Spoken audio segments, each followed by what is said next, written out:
Hello, everyone. This is Angela Brown, Project Lead with Youth CareerConnect program here at the National Office. We are going to go ahead and get started. It is 2:30. Today's webinar is Getting Started with Social Media Part 1. So I'm going to turn it over to Maisha Meminger, who is our moderator today, to kick things off. Hello, everyone. Good afternoon, and I don't think it's good morning anywhere, but maybe it's good morning. Hi, everybody. It's Maisha. I want to welcome you to our Part 1 of Getting Started with Social Media webinar. We are very, very excited to talk about enhancing your social media outlets to connect to parents, to youth, in your program, to students, future students, and current students. And we're going to, of course, be recording this webinar for those who can't join us today. But I remember during the conference last year, we talked about social media when we talked about parent connection and engagement, and how can we still keep our parents informed about what's going on in the program, and how can we sell our program and what we're doing to employers, right? Because employers always want to see positive feedback and have connection to schools and services that are making a positive impact in the community. And we had that discussion during that session, I'm sure through other sessions as well. So we're going to take this time today to talk about the importance of social media. Many of us already know that, but we're going to have our expert, Elizabeth Vasolo. Elizabeth, I'm saying your last name right? That's correct. Okay. Talk about that. We're going to talk about what the right channel is. Again, is it Facebook? Is it Instagram? Is it LinkedIn? And we're also going to be talking about getting attention and also developing the community that you have to support your social media. And also, most importantly, I think not just the parent and student engagement, but the employer engagement piece.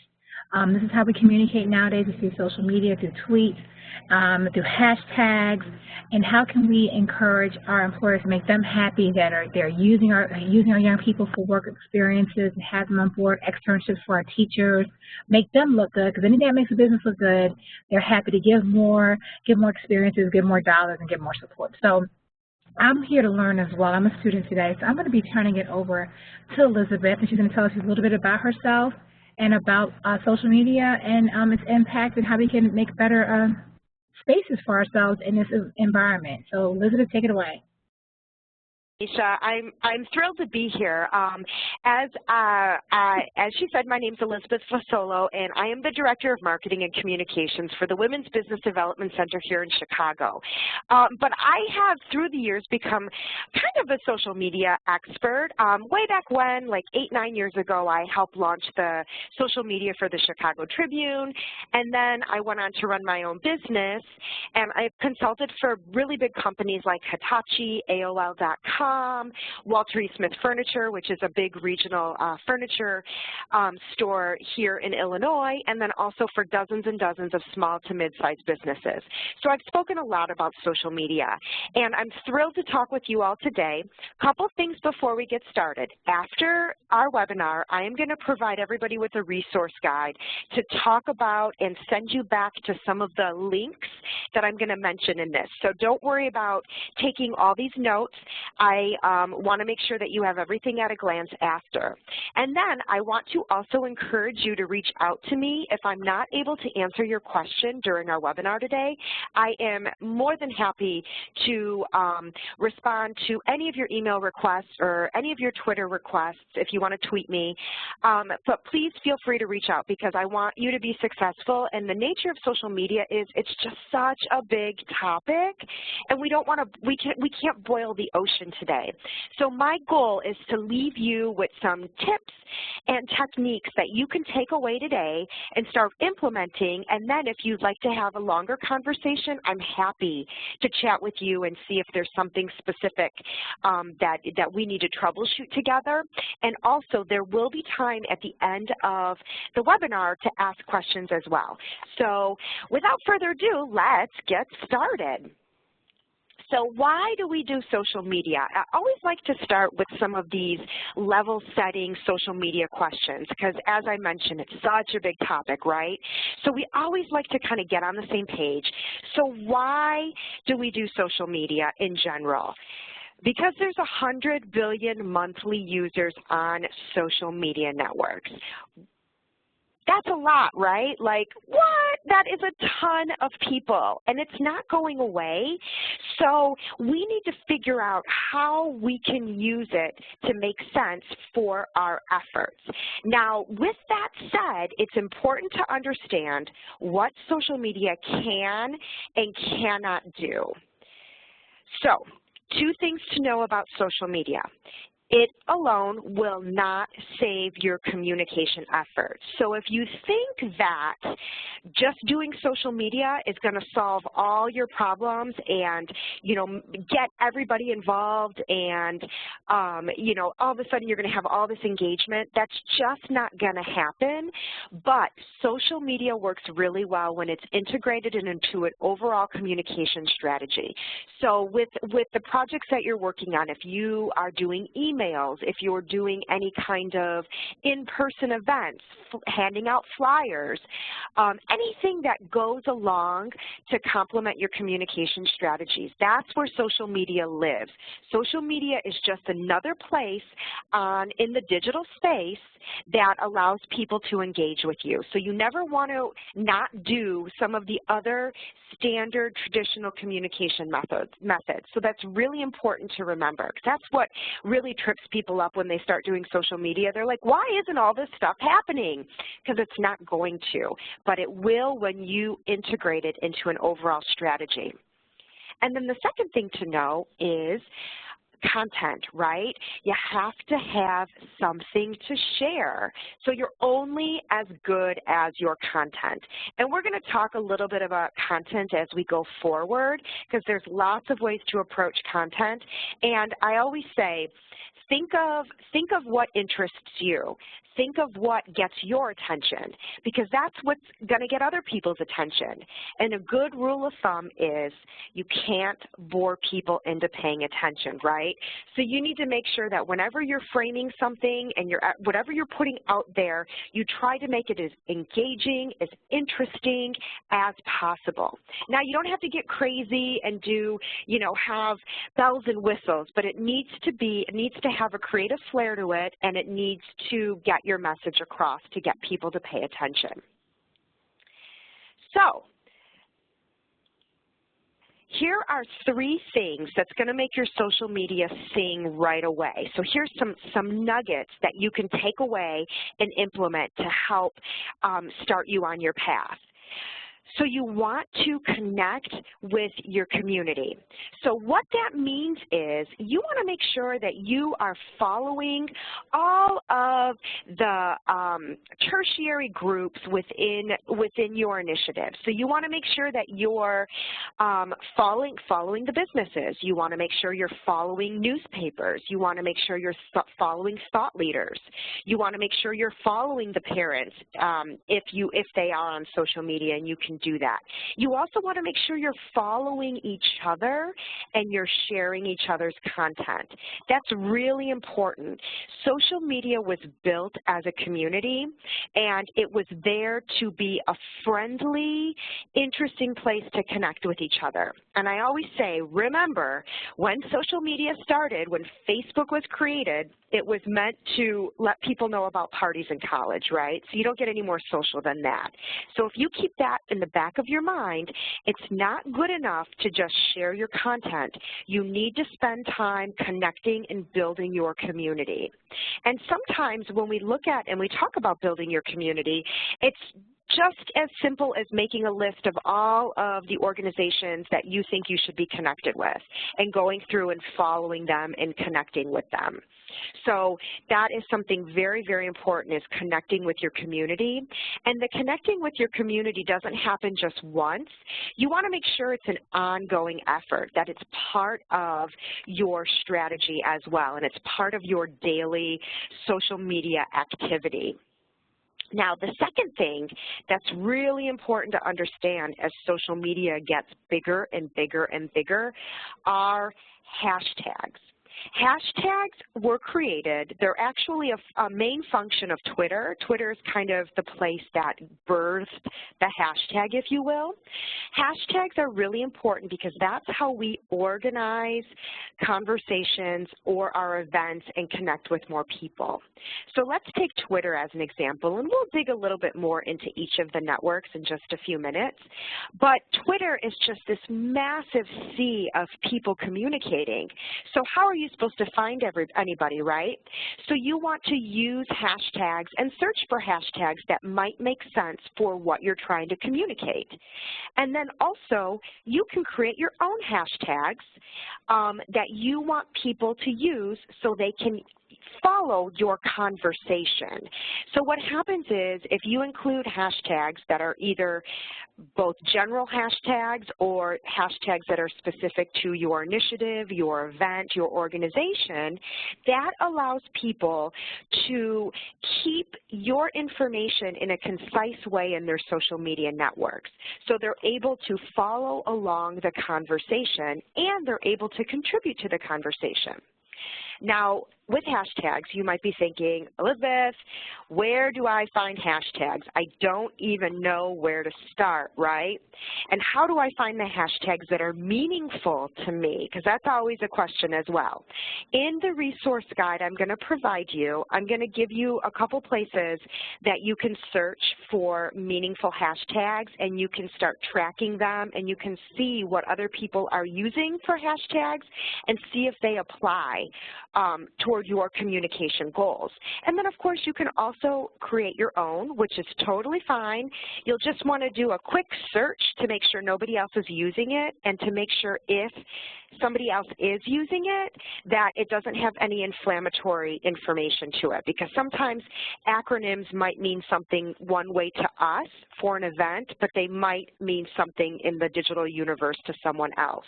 So you just want to be mindful of that as well to make sure all of your content is on the up and up.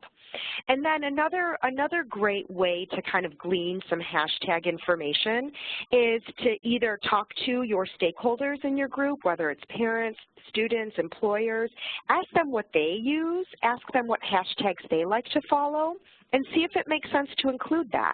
Because you can do a blend of general hashtags and very specific event or organizational hashtags as well. Like, for example, one of my clients that I do a lot of live tweeting for, meaning whenever she does an event like a webinar, I'm on the other side of Twitter and I am tweeting notes about the webinar out to people. I will use, and she's a IT salesperson, and I will use hashtags like hashtag IT sales, hashtag MSP, and then I've also created a hashtag that is specific to all of her events, and it's hashtag for sales success. So not only can people follow along using the for sales success, they can also use some of the more general hashtags, and it reaches out to a wider audience. So that's something to start implementing. Hashtags are a powerful, powerful tool to reach more people. Now, the next thing is budget. This is where social media can get really frustrating. So let's say you're working on Facebook and you've built up a pretty decent community and you're trying to share information and you're not getting any engagement. And that is by design, because Facebook knows that its network is valuable and they don't want to share your information unless you pay to promote it. So if you get stuck and you need a boost to your engagement, you might want to consider putting a very small budget behind certain posts that you want to promote to reach a larger audience. Now, when we talk about a budget, in a small budget, we're really talking about maybe $15, maybe $25. I wouldn't get crazy. I wouldn't necessarily do more than that until you do a couple tests to see if you're spending the right amount of money, because you might be able to spend $15 and broadcast your message across the appropriate audience and get the reach you're looking for. Now, when we talk about budget, I do have a little asterisk down there. You want to talk to your FPO if you have questions about your budget or spending funds, because some of you do have access to some dollars, and this might be a really great way to use some of that money to promote your stuff, especially if you have bigger events or a bigger messaging piece that you want to get out. And when we talk about ads, that's really a case-by-case example. So if you were to promote something, that might be something that, you know, you might want to ask me specifically if this is a good thing to promote, because there's lots of ways to approach promoting your posts, and you want to be very thoughtful, and you really want to save it for big initiatives. You don't necessarily want to save it for some small messaging. You want to save it for something that is tied around a big event or a big initiative or a big piece of communication or a big accomplishment. So you want to save it for the really, really juicy stuff. Now, the number one thing that is really important to remember, so we have these little tidbits about, you know, making sure you connect with your audience, implementing hashtags, considering a budget, but the best thing you can do is pick one channel and really own it. This is where it gets frustrating for people doing social media. They don't know where to start, they don't know what channel to pick, and they don't even know like the difference between the different channels. And this is really, really tricky, and sometimes it's a little bit, trial and error to figure out what channel is right for you. And I get it. Liz, which one do I pick? Because I hear that a lot. So you want to do some digging. You want to determine your audience, and you want to pay attention to what they're using. And we're going to talk in just a few minutes about the different audiences that go with the different channels. But this is really important to remember, because all of our resources are limited, and you really, with social media, want to get the most bang for your buck. So you want to figure out the channel that is going to be the highest impact. And again, in the resource guide, I'm going to provide you with some links to some blog posts that will help to demystify even further the channels that you should be on. Some of it is going to be intuitive because you're already seeing great engagement and you just think that this is where you want to be. Some of it may be that you already have a really strong channel and you want to expand into another channel. That's totally fine too. But before you start taking on more than one channel, you really want to be steady and sure in one channel. And here's the thing, if you're inviting stakeholders like employers to get a glance at what you're doing and to show them the accomplishments and the engagement and the reach you're getting in the digital space, you want to make sure you have one channel that is so rockin' that it's going to blow their socks off. And within each of the Facebooks, the Twitters, the LinkedIns, the Instagram, you can create one of those channels that is just so good. So that's going to be a huge goal, is making sure that one channel is just the best rockin' channel where you're getting the most engagement. Now, when we look across the spectrum, this is an interesting diagram, and it's really important to talk about, because sometimes we hear things in the media and we hear things that people say, oh, nobody's on Facebook, oh, nobody's on Twitter, oh, nobody's here, nobody's there. And I got to tell you, Facebook is still a really, really, really powerful tool. And when you are an organization, something with education, something that it has positive news to share and has kind of an advocacy bend to it and an inspirational bend to it, Facebook is still a really strong place to be. And I know sometimes they say, well, the younger generation isn't on Facebook. That's not totally accurate. They actually are on Facebook, but what they do is they've changed their username, so you as the parent or the adult cannot find them. That's the difference, is that we think that that the younger generation is not on Facebook, and that's just simply not true. They actually really are on Facebook still.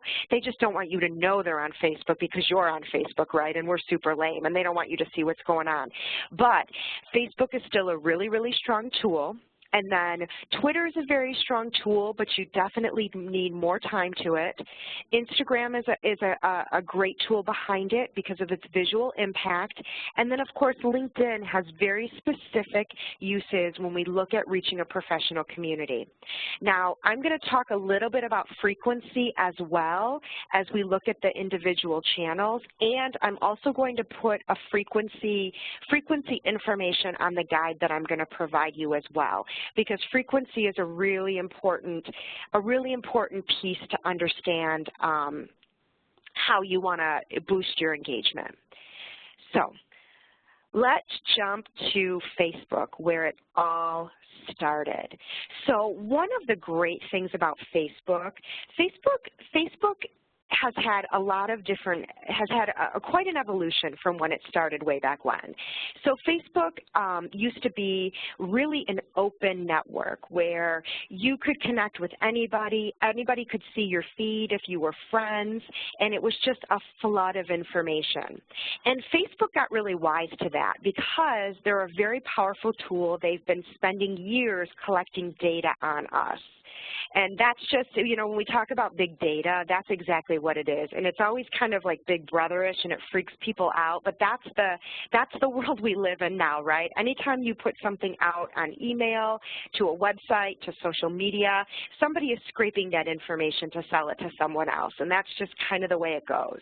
So Facebook, a couple years ago, decided that in order to reach a larger audience, so let's say you had a page, a business page or a group page or an organizational page, and you had 500 followers.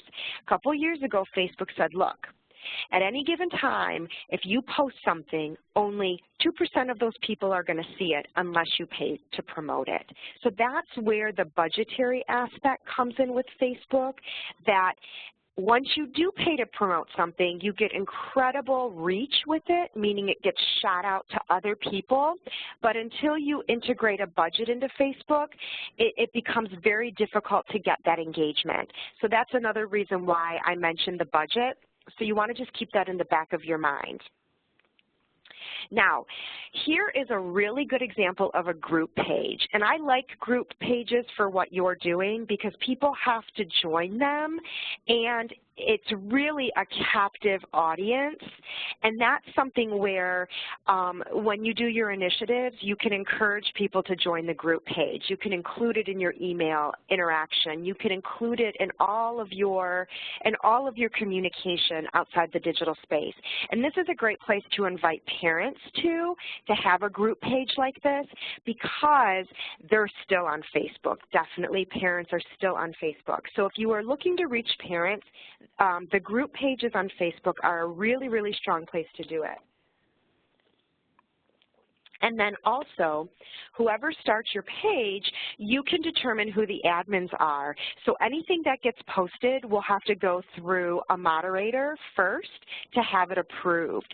So you can really have control over the conversation. And of course, you want to stay as transparent as possible, but you know, just in case there is an issue, you can take a look at it before it actually goes live on the website or live on the Facebook group page. So that's something to remember as well, that if you have a group page, there's a little bit more control over the content that is shared. So that's really important to remember. Another thing about Facebook, in terms of frequency, you want to post at least 5 times a week. So we're looking at 1 good post a day if you can swing it. If you can't, you want to do at the minimum 3 times a week. You can do updates on the Facebook page. You can post photos on a Facebook page. The other thing that you want to remember too is that if you are going to have any of these channels open, somebody does need to keep an eye on them, because if you're inviting people to engage, they will, and they might ask questions, and they might ask a question through your social media networks before they call you, email you, stop in, whatever. So you want to make sure that somebody keeps an eye on these pages to address those questions, because it will happen, especially when you talk about last-minute information. Perhaps you have a meeting that has been rescheduled, a meeting that's been canceled. People will go to your social media networks first to see if it's been updated and to get the most recent information. So you want to remember that, and you want to be mindful of the fact that you're putting the tool out there, and people are going to respond to it. And another thing about the community building, you know, as you're working on Facebook or Twitter or Instagram or LinkedIn, you want to, you know, follow the people in your community, but you also want to keep letting them know that you're out there too and to follow you back. So you want to develop a reciprocal following relationship, and you also want to share content. You want to share their content, and in exchange, they'll share your content as well. So that's Facebook. Let's jump to Twitter. Twitter is the beast of all beasts, and it's not that scary, but it does take the most time. So if you feel that Twitter has been a really strong network for you, and you have a lot of activity going on, and you want to broadcast in real time, Twitter's a really good place to be. Now, when we talk about frequency with Twitter, you want to tweet at least 4 times a day at the minimum. But you can tweet as much as you want. You could tweet 100 times a day if you want, but it's just a matter of hitting the minimum of 4 times a day.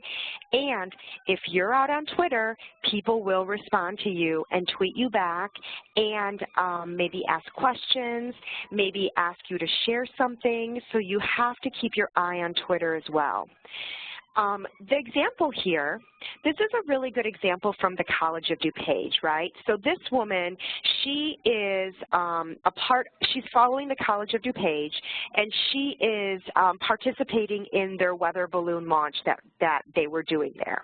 And if you notice, they've got Weather Geek as their hashtag, and they might have chosen that hashtag because it applies directly to an initiative they're doing, or they found on the internet, they found by doing some searches and following people who are like-minded that Weather Geek is kind of how this group refers to themselves. So this is a great way to share this across. That's a great way of using hashtags to share the message across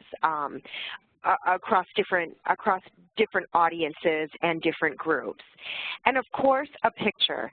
Pictures in social media are crucial. Even in Twitter, you can do some text updates directly, but pictures are still really, really powerful. So this is a really good example of the College of DuPage posting this image on their site to use for an initiative. And I apologize if you can hear fire trucks going on in the background. I'm not sure if you can or not. I am in downtown Chicago, so apparently something is happening. So I hope it's not too distracting. We can still hear you, so that's okay. Okay, We do okay, get a fire truck, good. we can still hear you. Oh, good. I just want to make sure.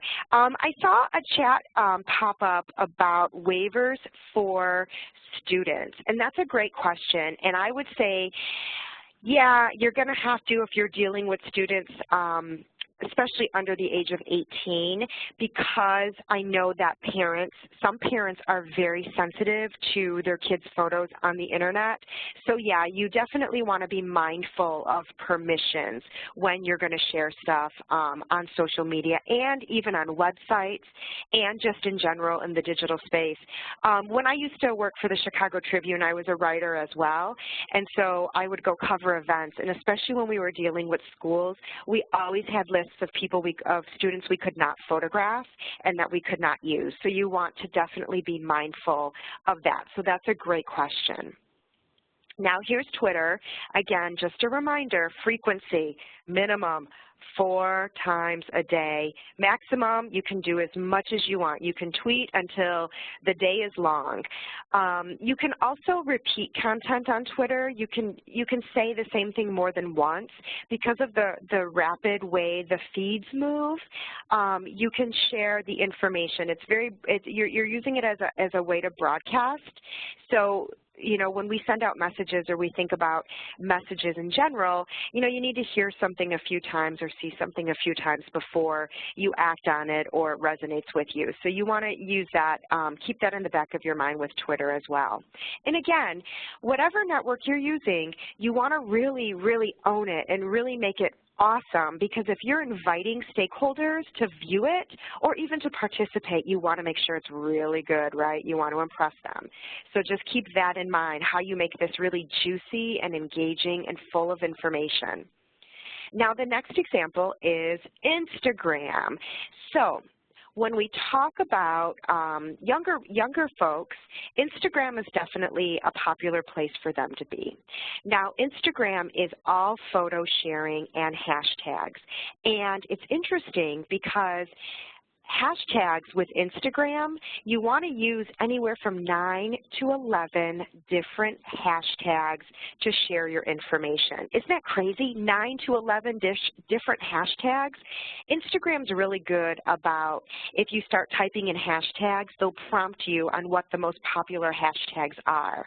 And again, I'll send you some tools to do your own searching for hashtags. You can also just ask Google, what are the 20 most important or most influential hashtags that have to do with a certain subject. And then you just kind of pay attention to what other students or other stakeholders are using as hashtags and incorporate that into your communications as well. So with Instagram, lots of photos. So you can see, you can even get super simple with engaging photos where you have you know, students holding up signs to talk about what they're doing, or to share an accomplishment, or to really give a shout out to somebody. So photos with Instagram, of course, are really important like the other networks, but you can go a step further with the photos with Instagram and really make them a strong tool of communication without having to add any extra text to your post outside of those hashtags. So this is actually from an Instagram account for a school, and their whole feed are all of these really cute shout outs from their senior class to talk about their first days of school and to mark their whole senior experience. So it's all of these students, part of a school, that are sharing their experiences from their final senior year. So it's an engaging, interesting feed that, if you're following, is really fun to follow. And they use a combination of hashtags that apply to the specific initiative and that also are general as well, like hashtag so excited, hashtag making it happen, hashtag passion. So you can start to see that they're using general hashtags mixed in with their very specific event and organizational hashtags as well. Now, LinkedIn. LinkedIn is an interesting place. LinkedIn is actually, to be perfectly honest, is one of my personal favorite networks. It's such a great place for thought leadership, and it's such a great place to think of, to attract professionals, to engage with professionals, and more young people are jumping onto LinkedIn, right? So when you're talking about students, and if we're looking at the senior level of students, like seniors in high school and juniors in high school, they're actually creating LinkedIn profiles as well, because you need it for some colleges. You also need it if you're looking at internships, and also if you're trying to find, you know, perhaps part-time work or some other types of work to support you while you're finishing high school or you're entering your journey to college. So LinkedIn is definitely becoming a tool and a place where you're seeing more and more of a younger generation participating. One of the great things that LinkedIn does, and this is something for you all to consider, again, it goes back to the discussions and the groups. So you could start a group, and you can see to the right here, all of the members of the group. You could invite people, so you could actually, it doesn't have to be opt-in, you can actually go out through your email contacts and invite people to the group, and they could join the group, and then you could actually have really focused conversation here. You'll see, you can also decide how you want the moderation to go as well, if there's an admin that will approve things, or if it's an open kind of forum, and then you can just keep track of how many people comment, they like it. You can get a little bit deeper with some of the conversation. And this could be something to add. So like, let's say you're going to do Facebook or Twitter or Instagram, and you're going to work with your parents and your students. LinkedIn group would be an interesting place for you to start a group that would allow you to engage in a different way with different employees and companies, and you could direct them to this group and see all of the different types of discussions going on. And then you could also encourage the younger generation to engage in these groups as well, and they can take a professional stance, and they can talk to each other and show how they're developing their professional development and their resume building as well. So it definitely becomes a more professional environment. You might not share some of the photos that you're sharing on Facebook or LinkedIn or Twitter, but it gives you that other level of conversation and that other avenue of conversation. Now, when we talk about hashtags, LinkedIn is the one place that hashtags are not really relevant. LinkedIn is its own almost private social media network, meaning you don't get a lot of, Google doesn't really scrape data from LinkedIn to share. So like, let's say, you know, you did a Google search and you would see people's tweets about a company or a different topic, and you'd see a Facebook page.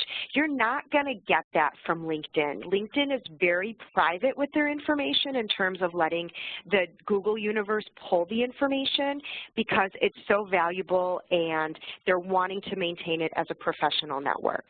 So that's just something to keep in mind, is that you want to make sure the tone is elevated for LinkedIn as well. But again, you know, you get one of these really great groups going, you can have all kinds of fantastic discussion, and at a glance, your stakeholders can see how many people are a part of this group, and that's powerful as well.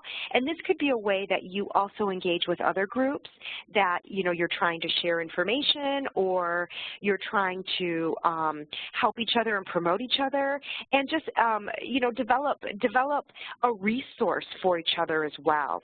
And then you can also share stuff from the Department of Labor on this page too. So you can find links outside, and you can share them and ask people's opinion about X, Y, and Z. So this is a really, really great tool to get that kind of higher level, more in-depth, juicier engagement. And again, with all the channels, you want to moderate them, right? You want to keep an eye on them so things don't kind of go haywire, and you've got something that needs to be addressed that doesn't go unnoticed. It's really important.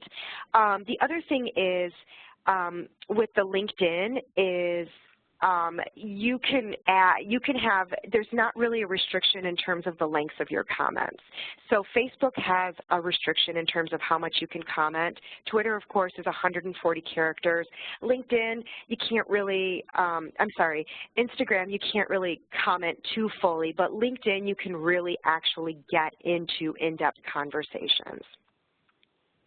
Now, that is all I have for your social media, and I know that is a ton of information. So please, I know, I'm sorry. And that's why, okay. and you know what? Don't get overwhelmed. I'm going to send you a resource guide. You'll have the slides. You can reflect on this, and I am available for questions.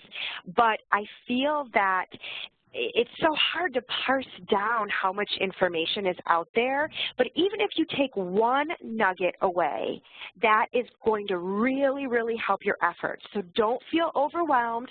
I feel overwhelmed with social media on a regular basis. In fact, I usually hate it one day and love it the next, so we're all in the same boat. So don't feel overwhelmed. I am here as a resource to help you, but just if there's one nugget you can take away, if it even just means finding some hashtags, then that's all you do. But I'm seeing a question coming in right now. So how often should you be monitoring what gets loaded? Now my question for you is, you're the admin of a page. How often should you be checking what is getting updated and loaded by other pages, by other people? Well, the good thing about all of these networks, you could set alerts to hit your phone to tell you.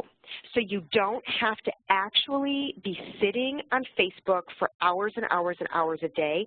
You can get a notification, and you can set up the notification any way you want, where it comes once a day, where it comes per post, once a week. You can set it up however you want so it doesn't like blow up your phone, because I've had instances of that where Twitter has just shut my phone down. But you can set up alerts to keep you up to date. And when we talk about social media, we're always talking about resources and making sure we're using our time effectively. And we all know social media can be a huge black hole for your time, right? I mean, you could like start doing one thing and then 4 hours later look up and like, wow, where did my 4 hours just go? Because we know, I know how it sucks you in. But I would say set up alerts on the back end of your accounts. And again, if you have questions with that, that would be something we could discuss offline, and I can send you some tip sheets on how to set up some of that. In fact, I'll make a note and I'll add that to our sheet as well. So tips for setting up alerts. Yeah, so there is a question on here that I guess, and thank you for that, Elizabeth. And for all of this, I learned so much today. There's a question that says, are we allowed to use YCC funds to outsource for social media? You do have an outreach, you can use funds for outreach. How you use those funds and how you negotiate and describe how you're going to use those funds, you and your FPO need to come together and make that decision. And of course, it has to go, if it's not already in your budget or you're trying to relocate that money in your budget, we need to discuss that.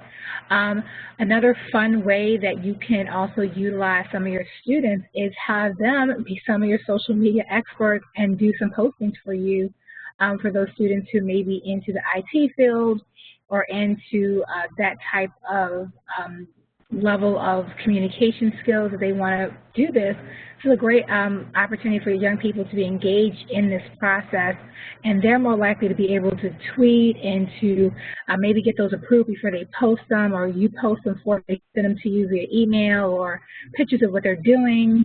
And that could be a great way to engage the young people in the program in the social media plan as well.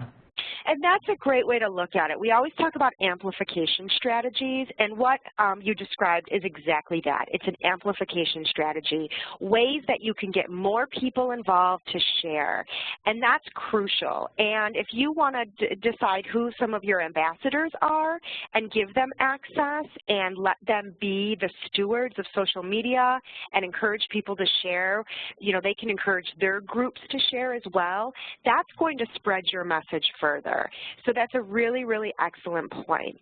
And I see another question that got entered. What are good resources available to teach youth appropriate responsible social media use? Well, that's a great question, because they're the same resources that need to teach adults appropriate and responsible social media use. That is everybody's. That it applies to everybody. I'm going to send you some articles, and I'll include it on the tip sheet, links that you can read about. Rule of thumb: everything you put out there will be seen. You must always live by that understanding. It will be seen for years because Google scrapes the information and it gets stored in that SEO engine of Google, right? I mean, it is serious, serious stuff. You need to make sure that whatever you put out there, the students, adults, anybody, you better make sure that you are perfectly comfortable with your grandmother seeing it, because otherwise it can really affect you later on when you're, applying for a job, because more and more businesses will check out your profiles, and that is just the way it is. Huge. A lot of our young people do not understand that, especially if you have a LinkedIn account, and I was sharing with Elizabeth earlier, colleagues, that the president is really working his partnership with LinkedIn for having it more user-friendly to young people. I was sharing that with Elizabeth. I can share that with you all, too. And, we are looking to use LinkedIn for young people. It hasn't been seen as a youth-friendly tool, but they're trying to do it and make it a little softer. And if you're going to be on LinkedIn and more professional development sites like that, they're going to be looking at your Facebook page, and we're talking about applications for scholarships. We're talking about job application, internship applications.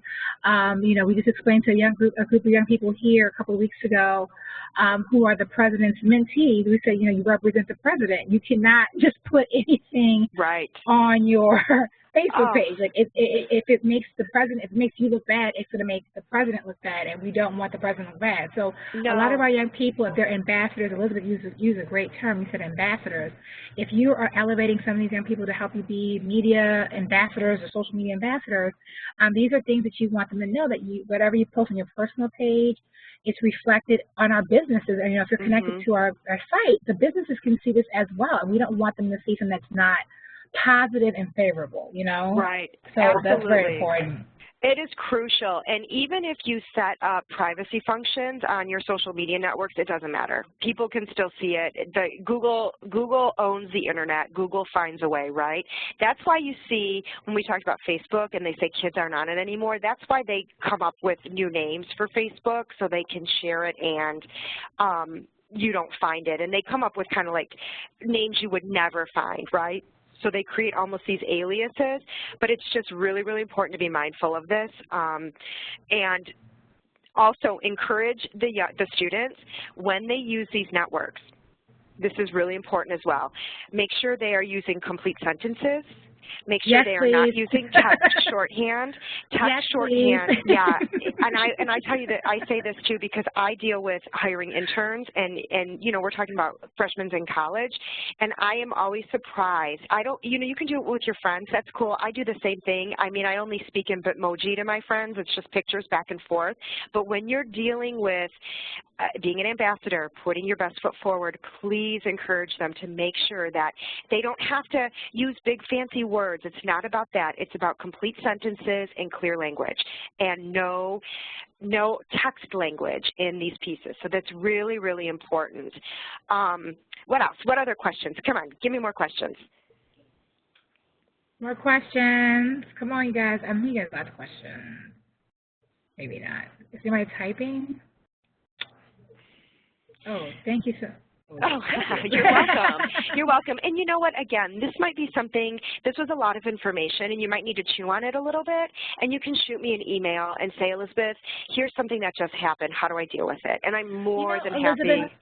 I saw a great idea I was sharing with you earlier, too. When you guys are having your events that the parents are involved and the students are involved, maybe you're having a college fair or a teacher night a parent-teacher night to explain the program, if you have in your marketing materials a hashtag where students and parents can hashtag, that they're at the school talking about college, hashtag YCC, whatever, that's a great way to build community, right? So like every event that you have has a hashtag, and your basketball games have a hashtag, your football games have a hashtag, and your YCC program has a hashtag too, so you encourage your students to say, I'm at my internship and it's a part of my program, hashtag YCC whatever. I think those are important to, with social marketing and with outreach to businesses and to families. And so they could be excited about what's going on with the program, because again, your students and your parents are going to be your #1 marketers of your program for those who are having trouble with recruitment of young people into the program. You're having those challenges, but those are the folks that sell it for everybody else. And that's absolutely true. And when you get with hashtags, just be mindful of the fact that you don't want to create too many because nobody will be able to keep up with them. So you might want to have, that is a struggle.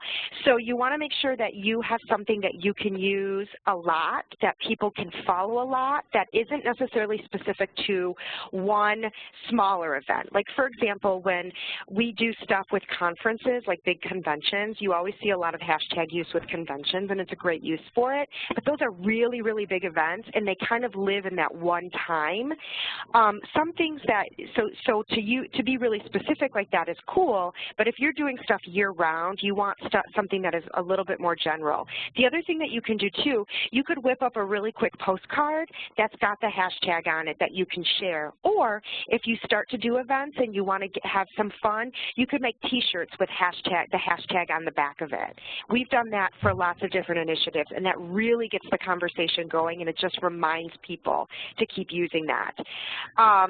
So maybe a hashtag that's like for everything, because they're small, not small schools, but some of them are small, some of them are larger. Maybe like one hashtag that just encompasses all of the YCC activities, maybe, right? That's what you're maybe encouraging here. Okay. Yep, absolutely. And I got a couple questions here talking about the times that you should post on Facebook. So there are certain hot times, like in the morning is a hot time on Facebook, around the coffee break time. The weekends are the hottest time on Facebook, right? People sometimes in the evening. So Facebook in general in the afternoon, not so busy. But here's the thing. You might have to do a little bit digging because that might not make sense for your audience.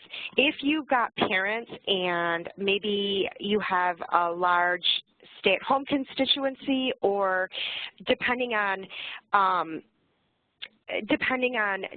who you're talking to, you might find afternoon is really the best time to post. You might find that weekends are the strongest, that you get the most engagement. Don't marry yourself to just one time. You want to play around and figure it out. Like for me, for one of my clients, with Twitter, I tweet on the commute in, and I tweet on the commute out, and then I tweet before I go to bed, and I get the most interaction because that's when everybody else is tweeting, right? LinkedIn is really good during the afternoon because people are at work and they're checking their LinkedIn. So you want to just start paying attention, and you'll see kind of waves of engagement boosts. The other thing is, if you want to get crazy, you can look at the analytics behind all of your networks and see when your hotspots are. But don't if that feels like it's too much, don't worry about that. Just pay attention and just use your instinct and see where you're getting pops, right? See where you're seeing a little bit more engagement, a little bit more sharing. Another question is, personal experience pictures with faces get shared more widely by Facebook just based on the number of likes and comments. Yes. When posting scenery versus face pictures. That's absolutely true. We like people. We like seeing other people having a good time. The reason is because people, if they see themselves, will share that information because it's themselves, right? I always say this too. Here's my big takeaway. Social media is the biggest vanity project out there. Keep that in mind, right? We all love pictures of ourselves. We all love pictures of our friends. So when we create stuff, it's going to get shared. If you're at an event and someone sees you at the event, they'll share it or comment or like it. So yes, absolutely. Remember, it's a friendly thing, it's a social thing, and think about what resonates with you and try to replicate that in your social media stuff. Somebody had said, and I appreciate this comment a lot, my struggle is how to bite-size this. Social media is not a small lift, and you're absolutely right. And think of it, bite-size it like this. Pick one network, period. That's it. Don't worry about anything else. Pick one network. And think of 3 things that you could post every week and try to recruit somebody else to help you. Start there. When you start getting some of those basics, it will naturally build, your confidence will naturally grow, and it'll take you less and less time. So that's just something to think about, is take it very slow, take it very small, and just gradually grow. You don't have to boil the ocean. It doesn't happen overnight. That's another misinterpretation about social media. It doesn't happen overnight. You're not going to start posting and all of a sudden have 5,000 likes the next day. It is a slow build. It's a gradual build. Consistency is more important, and quality is more important over quantity. Okay, so don't freak out. I totally know. And if you get freaked out, shoot me an email and we will have a virtual counseling session about social media, because I totally relate. Anything else? Any other questions? I want to make sure I'm mindful on time. Yeah, we have 5 more minutes. So if you have any more questions, please type them in. I have a couple announcements Sure. while I have you all on the phone call. Just wanted to let you all know that we, hopefully you all receive the information regarding the video competition for the young people to come out to see us in D.C. Angela sent it out earlier this week. Please note that we're going to be pushing back the due date for that video contest till after Memorial Day. So hopefully if you have a group of young people who want to submit their videos in to be paneled by us here at Labor and some of our federal partners to show us how awesome you guys are doing the work out there. We are so excited to see these videos. We're going to be pushing that due date back. Secondly, we have a new community of practice talking about social media and all that good stuff. We have a new community of practice on workforcegps.org. Angela, can you type that in there for me? There you go, workforcegps.org. We used to use Workforce 3.1. Workforce 3.1 is no longer in existence anymore. We have now transferred all of our documents and all our good stuff over to this new wonderful site. Hopefully you all received an email if you're registered with Workforce 3.1 to now register with Workforce GPS. So please check that out when you get an opportunity to register. And thirdly, we have our national conference. We finally got approved, everybody. We apologize for it taking so long, but it's out of our hands once it goes several floors around the building. We will be here in D.C. again July 20th and 21st. Registration is open. Angela sent that to you all. Hopefully you start to register. Think about your teammates. We also have received your input as far as the different sessions you want to discuss your successes and or challenges running the YCC program there. We are so excited. We've been working to kind of those all in the agenda and see what you guys are doing and see which ones would be best as a webinar or as an in-person session. So if anybody else has any last-minute submissions, I don't know if Angela let me open back up, please let us know.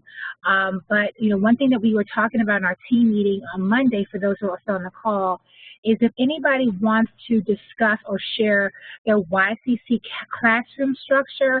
I believe that came up as a topic last year about what do people's curriculums look like, what do their syllabus look like, what do their classroom structures look like, the small classroom, what are the kids learning, and nobody submitted anything on that for a possible presentation, and we just want to know if anybody had anything they want to share on the YCC classroom, to please let us know, because we wanted to make sure that people talk about that or have a session on that or possibly maybe a webinar on that. So please get back to us at YCC at dol.gov. Again, if you want to discuss or share anything about the classroom dynamics with us in DC or on a webinar. Angela, do I have everything? Did I get everything? Oh, and our next webinar, mark your calendars for May 17th at 2 p.m. We're going to have a social media part 2. We're excited to share with you all some more business around social media, sharing with each other your sites, what you're doing on Facebook. Also, I think, Angela, did you share with everybody our little handout with all of the social media information yet? It was stand out in the handouts. Angela's yelling at me across the cubicles. So you guys should have all got this great handout that Angela and her team worked on that lists all the grantees, and it puts who has Facebook pages, who has a Twitter account, who has Instagram accounts. And you guys are really out there. Some of you guys only have one good thing that you guys are doing very well, and some of you guys have 4 and 5.